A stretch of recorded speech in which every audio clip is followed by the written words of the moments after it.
소설 영화관. 아버지는 세인트 버나드, 어머니는 콜리, 그리고 나는 프레스비테리언이다. 그런 구분에 대하여 난 사실 잘 몰랐다. 단지 어머니를 통해 배웠을 뿐. 어머니는 그런 것에 관심이 많았다. 그녀는 식당과 응접실에서 사람들의 대화를 듣거나 아이들을 따라 주일학교에 갈 때마다 그곳에서 들은 단어를 반복해서 되뇌었고 개들끼리의 모임에서 그것들을 써먹었다.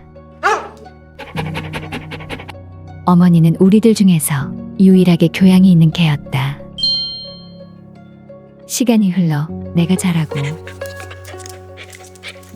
어느 날 낯선 집으로 팔려가게 되었을 때 그녀는 울고 있는 나를 위로하며 내게 말했다.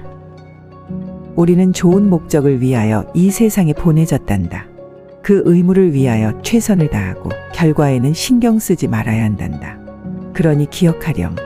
위험이 닥쳤을 땐 반드시 나를 떠올려 주렴. 그리고 이 엄이라면 어떻게 행동할지를 먼저 생각해 주렴. 난 그것을 명심하고 또 명심하였다.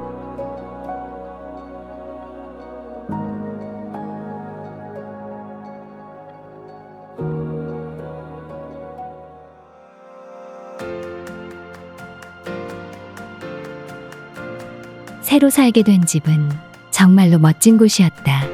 온 집안에 아름다운 그림과 섬세한 장식, 멋진 가구들이 가득했고 밝은 햇살이 곳곳을 밝게 비추었다.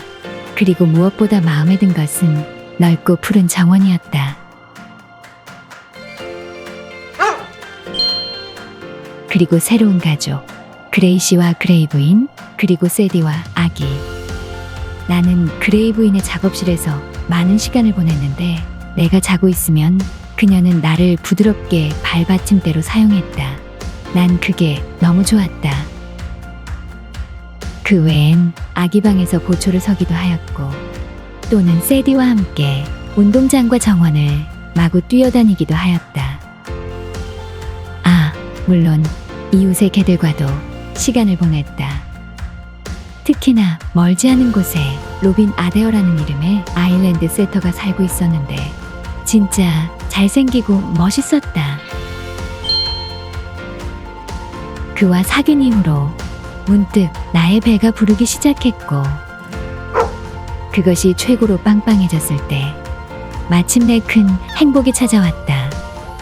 아, 그 앙증맞고 하찮은 앞발이며 그 사랑스러운 눈빛이라니.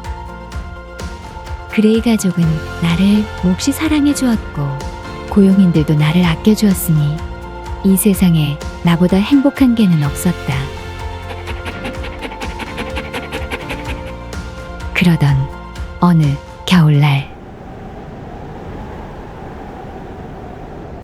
나는 아기의 방에서 보초를 서고 있었는데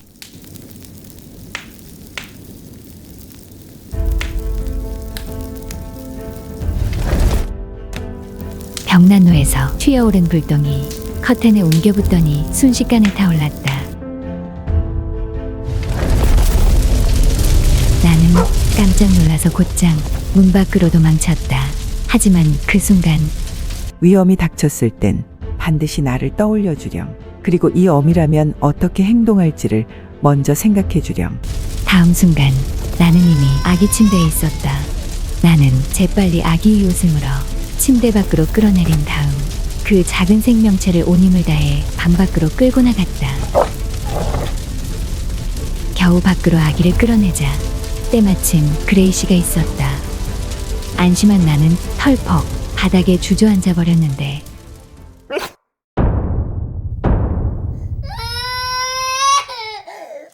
이런 빌어먹을 짐승 새끼, 당장 아기에게서 떨어지지 못해? 그는 곧 지팡이를 들더니 맹렬하게 휘둘렀다. 나는 도망치려 했지만 다리가 너무 아파서 쓰러지고 말았다. 그러자 지팡이는 다시금 나를 노렸는데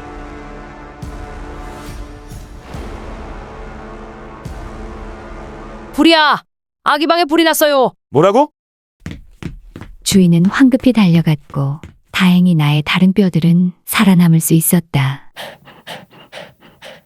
나는 가까스로 절뚝거리며 어두운 다락방으로 몸을 숨겼다.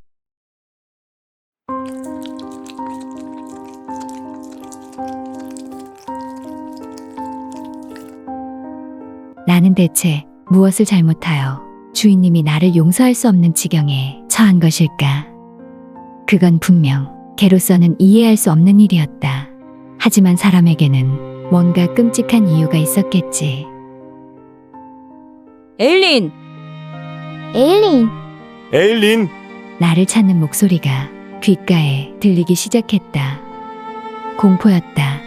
그것은 내 평생 들었던 목소리 중 가장 끔찍한 소리였다. 황혼에 접어들고 고요가 찾아왔을 때 나는 결심했다. 떠나야겠다고. 지하실 문 뒤에 숨어 있으면 얼음 배달부가 냉장고를 채우러 올 것이고 쉽게 빠져나갈 수 있을 것이다. 그런데 그 순간 내 머릿속엔 나의 작은 사랑스러운 강아지가 떠올랐다. 그리고 어머니의 목소리가 울렸다. 우리는 좋은 목적을 위하여 이 세상에 보내졌단다. 그 의무를 위하여 최선을 다하고 결과에는 신경 쓰지 말아야 한단다. 나는 자리에서 일어나 쩔뚝거리며 밖으로 나갔다.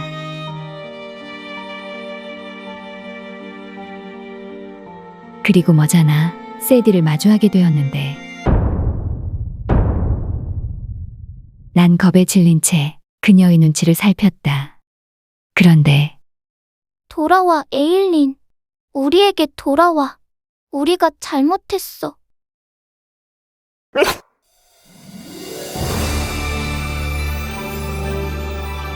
믿을 수 없는 멋진 날들이 펼쳐졌다.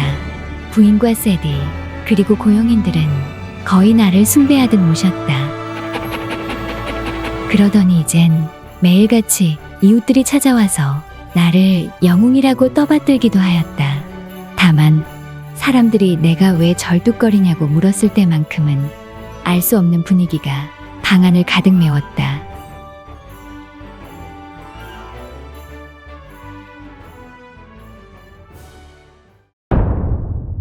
한편 그레이시는 저명한 과학자였는데 난 그 단어가 무슨 뜻인지는 몰랐지만 그가 하루를 보내는 실험실이라는 곳이 몹시 좋았다.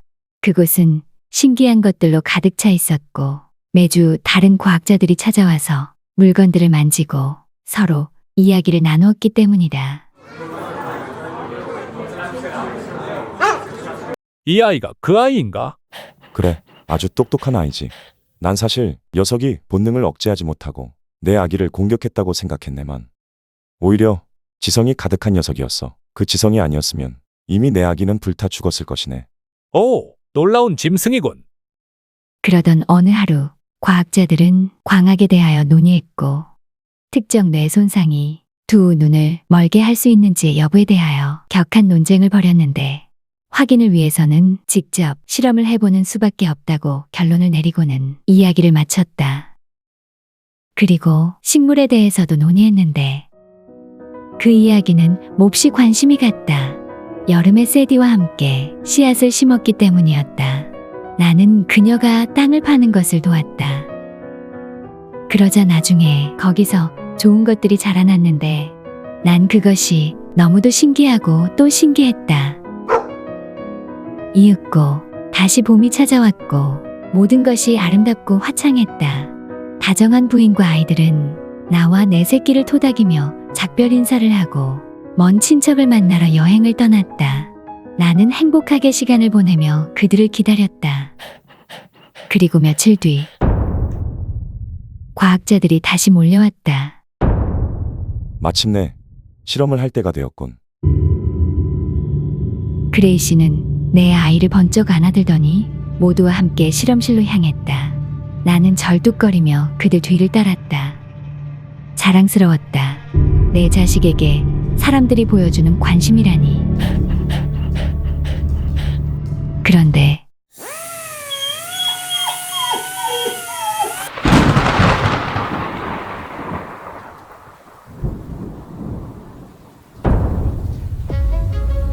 그들이 아이를 바닥에 내려놓자 녀석은 머리에 피를 흘리며 비틀비틀 돌아다니기 시작하였다. 마치 아무것도 볼 수 없다는 듯이.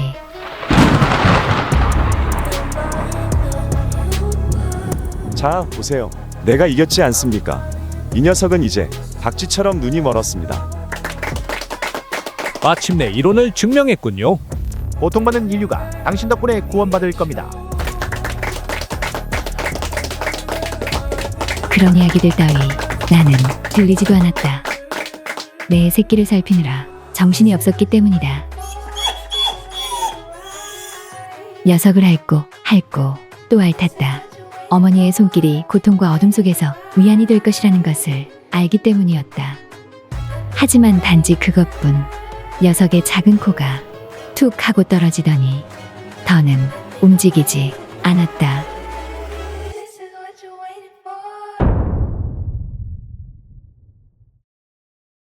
이윽고 우리를 발견한 주인이 이야기를 멈추더니 고용인을 불렀다. 부르셨습니까? 정원에 먼 구석에 묻게. 알겠습니다. 정원에 묻어준다고? 나는 갑자기 힘이 났다. 그리고 매우 행복하고 감사한 마음으로 정원의 먼 끝에 구멍을 파고 강아지를 심는 것을 지켜보았다. 나는 안다. 땅속에 무엇인가를 심으면 좋은 일이 일어난다는 것을. 이제 시간이 지나면 내 새끼도 무럭무럭 자라서 그 로빈 아데어처럼 멋진 강아지로 자라나겠지?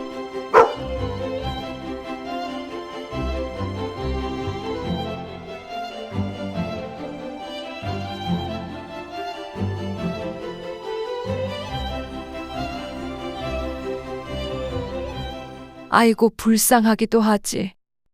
넌 그의 아이를 구했건만.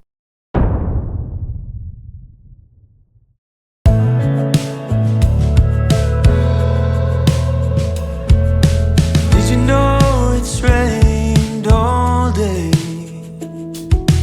Did you know I haven't left the house? Even though I just need someone around, I can't face the world right now.